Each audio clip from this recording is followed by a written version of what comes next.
cerita dari pangkalan jajaran Koarmada 1 kami kemas melalui cerita dari laut. Kita sudah memasuki episode kedua dan episode kali ini khusus dikemas dalam rangka memperingati Hari Armada tahun 2020. Saat ini kami sudah berada di Lanal, Cirebon.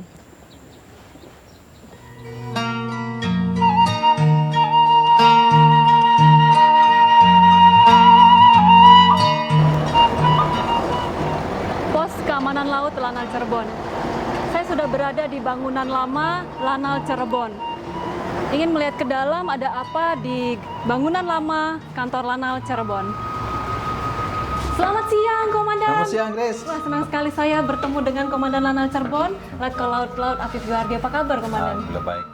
Bisa diceritakan mengenai sejarah bangunan ini, Komandan? Jadi ini salah satu situs bersejarah di Cirebon, di mana gedung ini sudah berdiri sejak 1924 dan dikuasai Belanda pada saat itu. Namun setelah kemerdekaan kita mendirikan pangkalan Armada 3 TNI AL di gedung ini. Dan ini salah satu gedung yang sangat bersejarah buat TNI Angkatan Laut. Komandan, kalau ini gedung bersejarah tentunya kita berharap bisa menjadi bangunan cagar budaya ya, Komandan ya? Sudah tentu bangunan bersejarah kita harus melestarikannya, karena kan seperti kata Bung Karno, jangan sekali-sekali melupakan sejarah. Jadi bangunan ini bangunan heritage, nanti bisa dikenang banyak orang. Kita masih akan mengikuti cerita dari laut. Kita akan menuju ke kantor baru, Komandan ya. Oke, kita ke kantor yang baru, Grace. Baik, Komandan.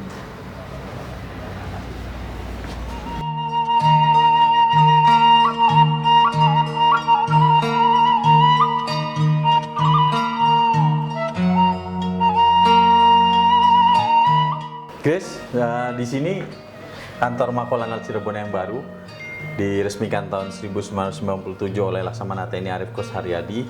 Sinilah saya bersama prajurit Lanal Cirebon menjalankan tugas. Dari Mako Lanal Cirebon, Komandan mengajak saya ke Keraton Kasepuhan untuk mendengarkan langsung tentang sejarah Angkatan Laut pada masa Kesultanan Cirebon.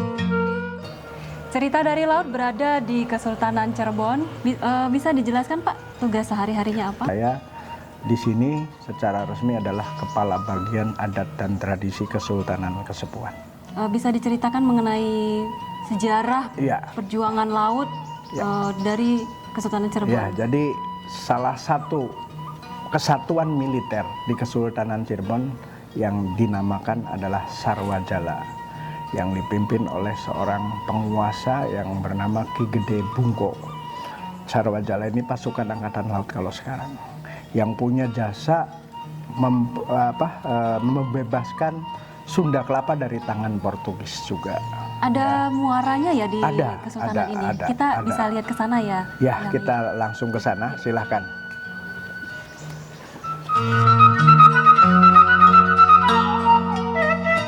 Cerita dari laut masih dari Cirebon, masih dengan Komandan Lanal Cirebon. Kita berada di Mandelangen. Iya, Mandelangen. Boleh diceritakan tempat ini, Pak? Jadi kalau sebetulnya ini adalah bangunan baru untuk sanitasi daripada penduduk.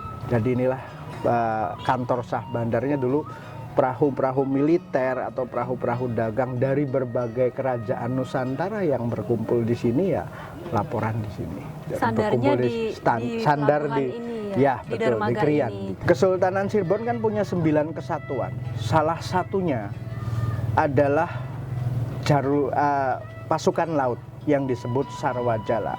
Ada satu lagi pasukan laut juga, tapi kalau sekarang mungkin disebutnya Kowal, Korps Wanita Angkatan Laut. Itu disebutnya Jala Sutra. Jala Sutra. Iya, itu 2 pasukan ya, laki-laki Sarwajala dan Jala Sutra. Itu wanita. Wanita yang dipimpin oleh Ratu Gandasari. Nah itu, Grace, dari Lang Aji menyatakan bahwa sejarah prajurit laut di Cirebon itu sudah sangat kental.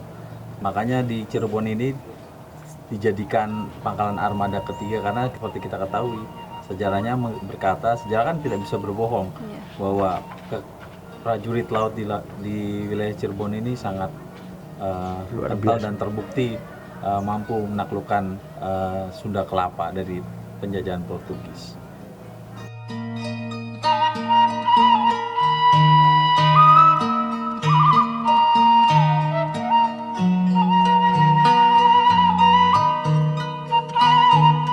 Seperti kita ketahui, Grace, bangsa yang besar adalah bangsa yang menghargai jasa para pahlawannya.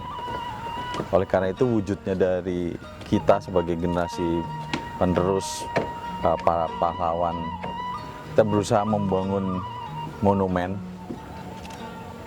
Kapten Laut Samadikun, yang dimana beliau melaksanakan pertempuran di wilayah Cirebon dan tenggelam terkena tembakan dari Belanda pada tahun 47.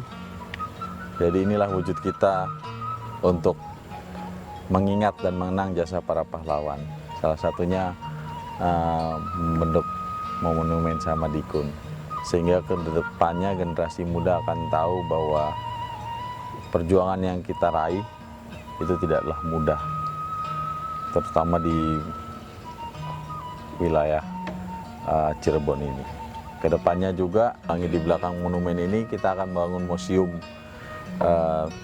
prajurit laut Cirebon, di mana museum itu akan menceritakan sejarah sejak zaman kerajaan Kesultanan Cirebon, kemerdekaan hingga saat ini, apa yang telah kita kontribusikan kepada negara dan bangsa. Sebagai penerus bangsa. Sebagai penerus bangsa. Ya, harapannya ke depan seperti kata para pemimpin, kita kan sudah terlalu lama membungkungi laut.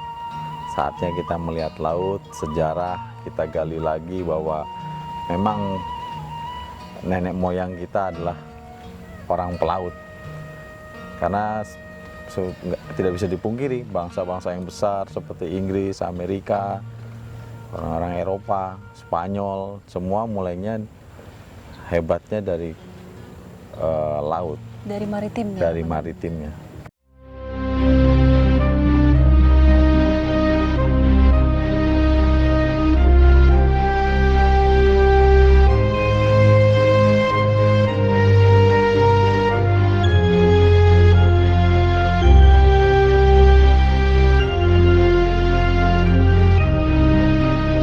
Lanjutkan perjuangan kami dalam menjaga negara kesatuan Republik Indonesia.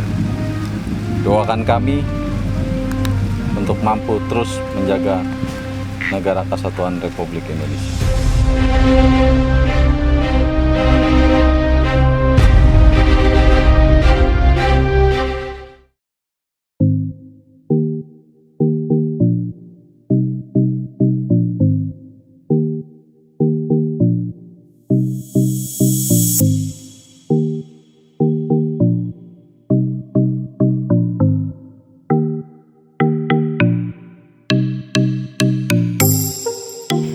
Dari laut. Saat ini saya bersama Kapten Laut Suplai Gilang. Beliau adalah Paspotmar Lanal Cirebon. Kami juga berada di atas Patkamla Gebang menuju sebuah situs di perairan Cirebon. Kita mau menuju kemana? Hari ini kita akan menuju Eri Gajah Mada yang dulu merupakan kapal yang digunakan Kapten Samadikun dalam pertempuran Laut Cirebon. Kita membawa satu tim di Selam Bayar Armada 1 untuk melaksanakan eksplorasi lebih dalam terhadap situs tersebut.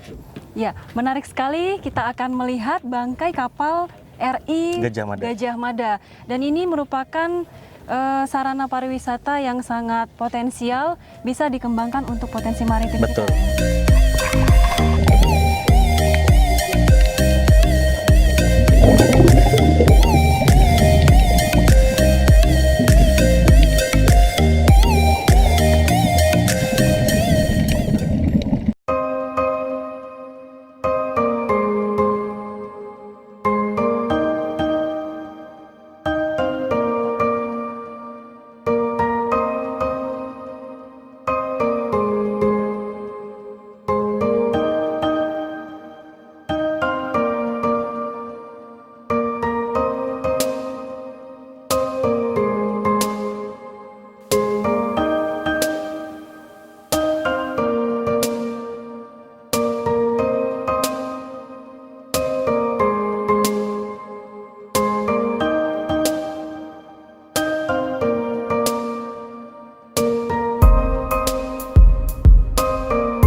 Alhamdulillah baik.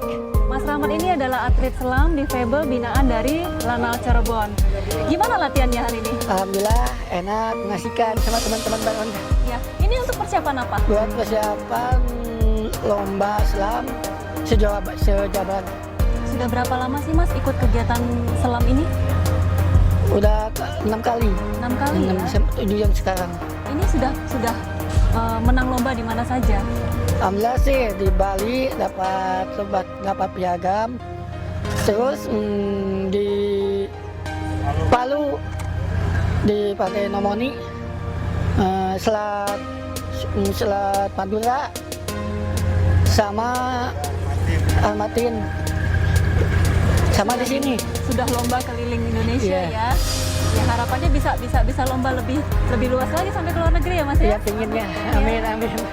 Sukses selalu buat Mas Rahmat. Amin, amin. Sukses selalu, tetap semangat. Terakhir mungkin ada harapannya buat pemuda-pemuda Cirebon supaya ikut bergabung atau bisa ikut dengan kegiatan, maksudnya supaya mencintai olahraga perairan sama seperti Mas Rahmat aja bisa, yang muda-muda bagaimana gitu, gimana? Ya buat keluarga pemuda Cirebon, khususnya umumnya buat Indonesia, kita harus semangat kena rahmat sepanjang kelihatan mata gak sempurna, masih semangat, apalagi pemuda-pemuda yang zaman sekarang harus semangat, harus gigih dalam menempuh olahraga maupun apapun.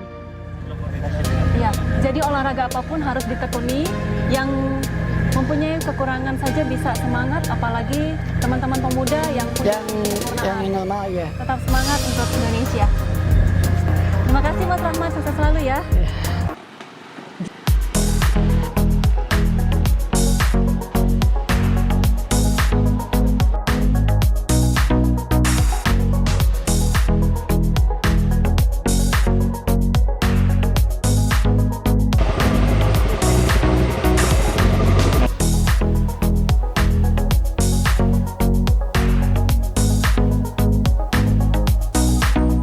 Sekarang kita menuju ekowisata mangrove Mina Persada yang merupakan binaan Lanal Cirebon.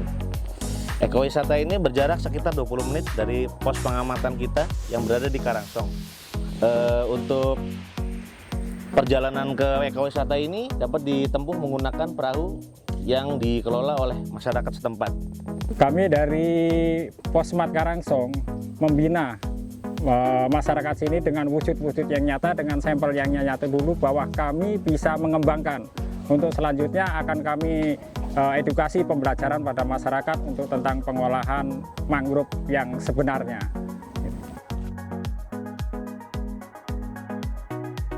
Saya bertemu dengan Ibu Ketua Cabang 8 Korcap 3 Daerah Jelas Lastri Armada 1. Apa kabar Ibu Esti Afifwardi? Baik. Ya, sedang apa ini Ibu? Ya, hari ini kebetulan kita berlatih membatik Mbak Grace. Jadi dengan menggunakan teknik canting dan cap.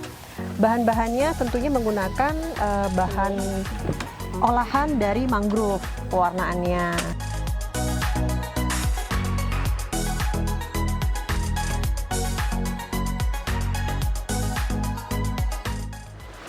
Tidak perlu jauh-jauh untuk pergi berdharma wisata.